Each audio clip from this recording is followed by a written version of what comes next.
John chapter 7. Jesus and his brothers. After this, Jesus traveled around Galilee. He wanted to stay out of Judea, where the Jewish leaders were plotting his death. But soon it was time for the Jewish festival of shelters, and Jesus' brothers said to him, "Leave here and go to Judea, where your followers can see your miracles. You can't become famous if you hide like this. If you can do such wonderful things, show yourself to the world." For even his brothers didn't believe in him. Jesus replied, "Now is not the right time for me to go, but you can go anytime. The world can't hate you, but it does hate me because I accuse it of doing evil. You go on. I'm not going to this festival because my time has not yet come." And after saying these things, Jesus remained in Galilee. Jesus teaches openly at the temple. But after his brothers left for the festival, Jesus also went, though secretly, staying out of the public view. The Jewish leaders tried to find him at the festival and kept asking if anyone had seen him. There was a lot of grumbling about him among the crowds. Some argued, "He's a good man," but others said, "He's nothing but a fraud who deceives the people." But no one had the courage to speak favorably about him in public, for they were afraid of getting in trouble with the Jewish leaders. Then, midday through the festival, Jesus went up to the temple and began to teach. The people were surprised when they heard him. "How does he know so much when he hasn't been trained?" they asked. So Jesus told them, "My message is not my own. It comes from God who sent me. Anyone who wants to do the will of God will know whether my teaching is from God or is merely my own. Those who speak for themselves want glory only for themselves, but a person who seeks to honor the one who sent him speaks truth, not lies. Moses gave you the law, but none of you obeys it. In fact, you are trying to kill me." The crowd replied, "You're demon-possessed. Who's trying to kill you?" Jesus replied, "I did one miracle on the Sabbath, and you are amazed. But you work on the Sabbath too, when you obey Moses' law of circumcision.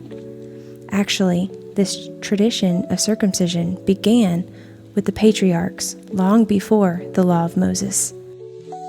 For if the correct time for circumcising your son falls on the Sabbath, you go ahead and do it so as not to break the law of Moses. So why should you be angry with me for healing a man on the Sabbath? Look beneath the surface so you can judge correctly." Is Jesus the Messiah? Some of the people who lived in Jerusalem started to ask each other, "Isn't this the man they are trying to kill? But here he is, speaking in public, and they say nothing to him. Could our leaders possibly believe that he is the Messiah? But how could he be? For we know where this man comes from. When the Messiah comes, he will simply appear. No one will know where he comes from." While Jesus was teaching in the temple, he called out, "Yes, you know me, and you know where I come from. But I'm not here on my own. The one who sent me is true, and you don't know him. But I know him because I come from him, and he sent me to you." Then the leaders tried to arrest him, but no one laid a hand on him because his time had not yet come. Many among the crowds at the temple believed in him. "After all," they said, "would you expect the Messiah to do more miraculous signs than this man has done?" When the Pharisees heard that the crowds were whispering such things, they and the leading priests sent temple guards to arrest Jesus. But Jesus told them, "I will be with you only a little longer. Then I will return to the one who sent me.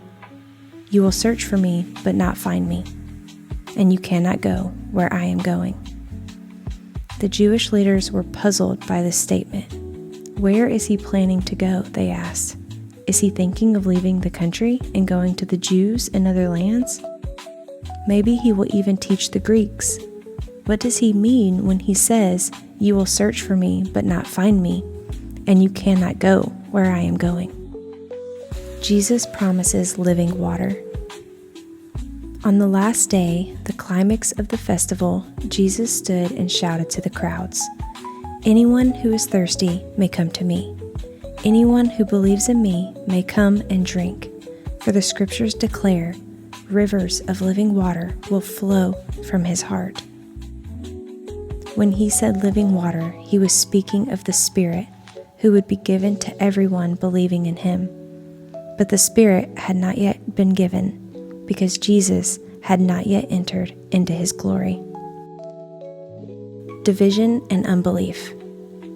When the crowds heard him say this, some of them declared, "Surely this man is the prophet we've been expecting." Others said, "He is the Messiah." Still, others said, "But he can't be. Will the Messiah come from Galilee?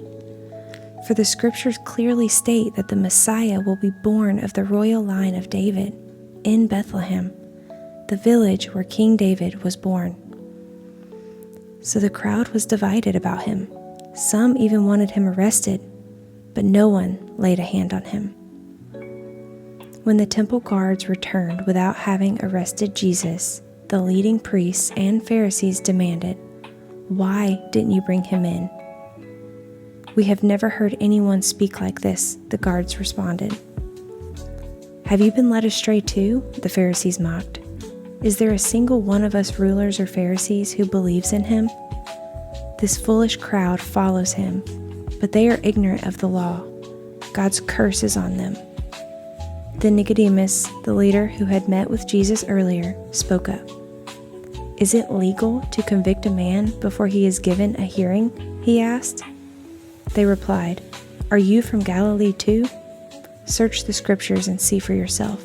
No prophet ever comes from Galilee." Then the meeting broke up and everybody went home.